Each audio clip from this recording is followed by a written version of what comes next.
Hello, everyone. This is Grant Callen with Empower Mississippi, and we're back for another installment of our Coffee and Conversation series. Today, my guest is Kendedrick Jones. Kendedrick is the assistant principal at Oxford Intermediate School, and I'm looking forward to a great conversation. Kendedrick, welcome. Thank you. Nice to be here. How has Oxford transitioned to distance learning? The transition wasn't a hard transition simply because we're one-to-one. All of our students already had a piece of technology, grades 7 through 12, and they had MacBooks that they took home. We did have to issue the technology that students had in the classrooms for grades K through 6. So we had pickup days where they came by and picked up either a MacBook or an iPad and issued that out. And so, I think the hardest transition was getting the majority of our elementary teachers in the mode of using things like Schoology or online platforms for educating students. But for the most part, it wasn't very complicated. It was I think a pretty smooth transition. Well, then you were clearly ahead of some of the school districts that I think struggled with this. And, a number of districts didn't already have technology. And so some districts, parents don't have access to the internet and don't have a device. Basically, why did your district already decide that it was important for everybody to have a device of some kind? We have been moving toward kids having 21st century skills and being ready for 21st century jobs. So, with that push is the reason that we implemented technology in the beginning.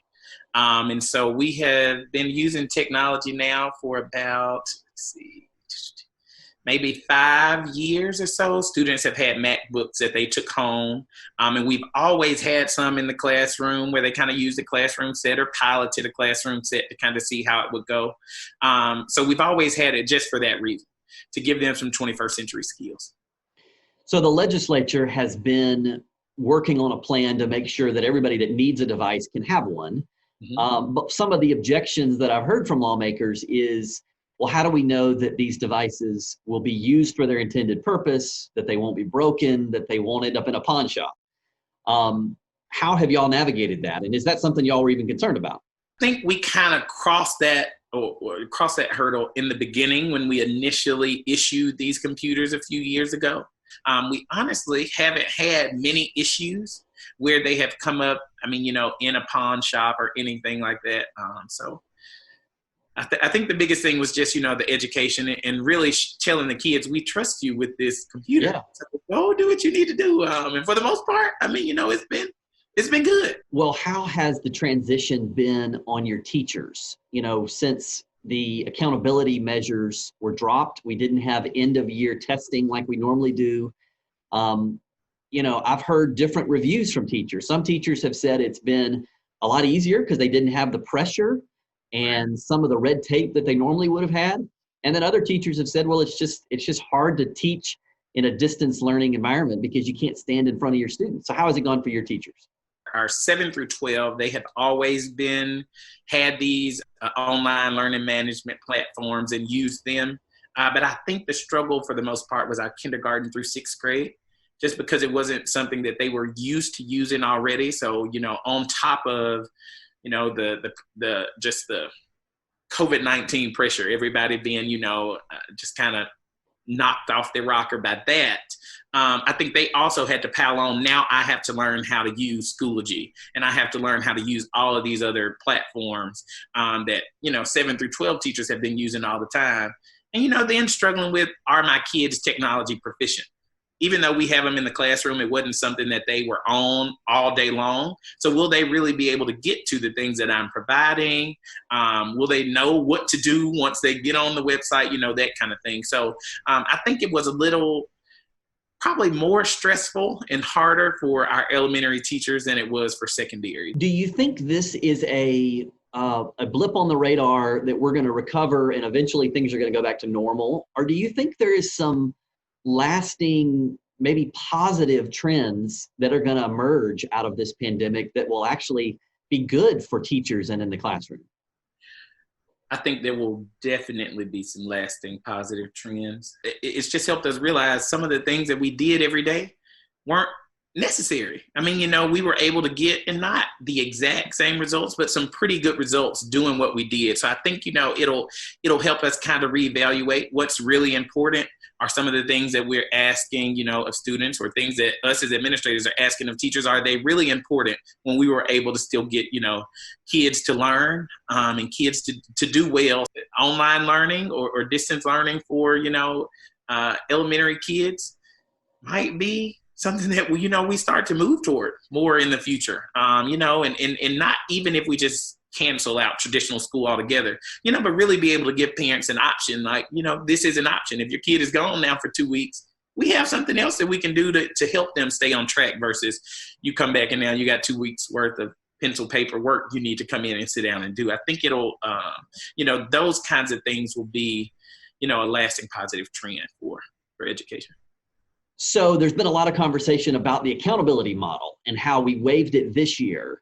But long before the pandemic, there was a lot of concerns or complaints about the accountability model and its impact on teachers in the classroom. Do you think the accountability model in Mississippi is effective?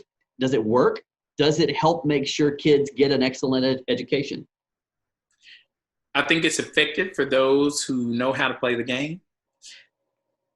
I will not say that it's effective for making sure students get a quality education, simply because of what we use to measure accountability. So, our statewide assessments, if I said earlier, if you're good at playing the game, you're good at teaching, what's on the test and teaching the test, and your kids are proficient and do well, but then that's all they really know. We don't really leave a lot of room for discovery learning or, inquiry. They just are kind of taught, this is what you do. And why do we do this? Because we want to do well on the test so that we have a good accountability rating. So I think, I taught biology 1, which is a state tested, subject, and the students had to pass the biology state test in order to move on. I struggled with, do I teach the test, or do I kind of, let them learn? And I will say, just because of my student teaching and what I did early on, or what I saw, in the beginning, I was very much I'm going to teach this test because I don't want to be the teacher who has the poor biology 1 scores when we have the next faculty meeting. And then as time went on, the next couple of years, I was a little bit more relaxed. Because I knew that in the end, the kids were going to do fine. But, just taking a breath, because when I'm stressed, the kids are stressed, and it just trickles down to everybody else. So, when I let go and released, and just kind of said, okay, we're just going to do what we need to do and trust that, you're getting, and they did fine. They did well. So why are those mutually exclusive? And I've heard that from teacher after teacher across the state, that often it comes down to a choice between, am I going to help my students learn and truly learn and understand the subject area and the content, or I'm going to help them do well on the test? Why are those not the same thing? And how do we fix that? I don't know why they aren't the same thing. And I think the way to fix it is for administrators to, first of all, just trust their teachers. I will say about my second or third year, I did not have an administrator that, was hard on the numbers and always showing the numbers and saying, we got to get this up. But prior to, I did. And I think, just taking that pressure and not making it so much about the numbers is what would help. If administrators, realize that, hey, the teacher is the expert in the classroom. They're the ones that are teaching the subject. So I just need to let them have it. And I respect it, or I expected that from my administrator. So that's the kind of administrator I try to be for my teachers. I don't teach math, never taught math a day in my life. But yes, 5th grade and 6th grade, the schools where I am now have a math end of the year assessment. But it's not my job to go in there and drill them on how you teach math and what you need to do. It's my job to trust them. And I think, giving them the support they need, the encouragement, and trusting them to do what they need to do goes a lot further than, me shoving numbers down their throat. Your kids are 50% proficient. We need to get that up. So I think just relaxing on the administrator level and trusting your people. Trusting your teachers. I want to drill more into that. So Mississippi has a teacher shortage. Mm-hmm. Why do you think that is? Do you think those two things are related? Teachers are micromanaged some to a point. And I think that's the problem. Nobody wants to be micromanaged. They aren't, and it's pockets of places that, actually really treat teachers as professionals. And then there's some places who are, let's get it done. I'm going to make you do everything that you need to do on this checklist. Whatever it is, here are the things you need to do. So I think if we would pull back some and kind of, really allow them to do what it is that they have learned, that they've gone to school to be able to do, I don't think we would have the shortage we have. And I think, the accountability model is a part of that pressure that, is placed on them because we want our school to have a good rating. How can I make sure my school has a good rating? I need to micromanage everybody and make sure they're doing exactly what I think they need to do. So I think that's part of the issue. How do we move, testings have their place, but how do we maybe step back from a model that prioritizes testing above all else? And what are some of the other things that we could use to measure whether students are getting what they need? The conversation needs to take place between the people that are doing the groundwork. So that conversation needs to take place between the lawmakers or legislators and the teachers, because the teachers are the ones that know. So what other things could we use? For 2 years, I was at a pre-K through first grade school. And what those teachers were able to get kids to do at such a young age blew my mind. I came from 9 through 12, where I'm like, okay, I can make a 9 through 12th grader do what I need them to do. But I don't know. And how they get these little kids to do this. And so, the things that they were able to teach them, a lot of it, and I'll say Oxford School District has moved to standards-based grading for grades kindergarten, pre-K through, I think at this point we're at 4th, and next year we'll add 5th and 6th. But a lot of it is observation. And what you see these kids are able to do, because a lot of them get on the test and they choke up. And they're like, they don't know what to do. But if you're conversation, walking around the room, teachers at Bramlett Elementary walking around with their clipboard, listening in on a conversation of 3 kids at a center, talking about how to spell a word or what sound does this letter make. I think finding more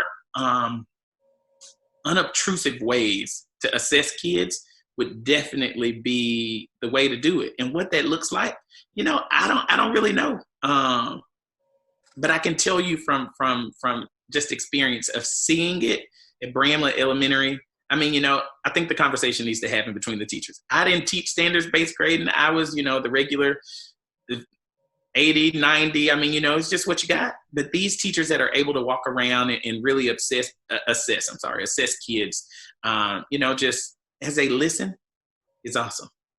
So I think, moving more toward that direction and including some teachers on that part would be awesome. So we have this moment where we drop the accountability model. Teachers have had to adapt. This has been a big disruption. As lawmakers are working to get schools back to normal, what would you tell them? What would you encourage them in terms of implementing or making some lasting change for good, not just getting back to normal? It's easy to be, pressure-free when everybody's doing online learning now anyway. But what would that look like? What would classrooms start to look like if a biology teacher started out day one knowing there's no state test at the end of the year, but I still want to make sure my kids get X, Y, Z? Same thing for algebra teachers, math teachers in ELA for 4th, 5th, 6th grade. Just kind of get them around the table and discuss. I think they would be amazed at what, first of all, teachers, the stress level, the pressure for teachers, how different that would be and how that will translate over into the kids and then into what they do every day and what learning actually looks like. And I think learning will become what we all expect it to be, fun. Kids going to school and being engaged, and it's not, I need to make sure I know what heterozygous means or I'm going to fail. I mean, but taking time to really teach them things. So you can't force feed education. Like you just can't. We're trying, but at the end of the day, the thing you want teachers to do is to instill a love for learning so that kids want to learn about subjects that are interesting. Well, Kendedrick, this has been a great conversation. I have enjoyed learning about what you're doing. I love your ideas for education. There's clearly a lot that needs to be improved, even as we come out of this pandemic, and maybe with listening and having some new conversations, maybe we come out of this pandemic a lot better than we were before. Hopefully so. Well, thank you for being with us. This has been a great conversation, and we'll talk to you again soon. Thank you.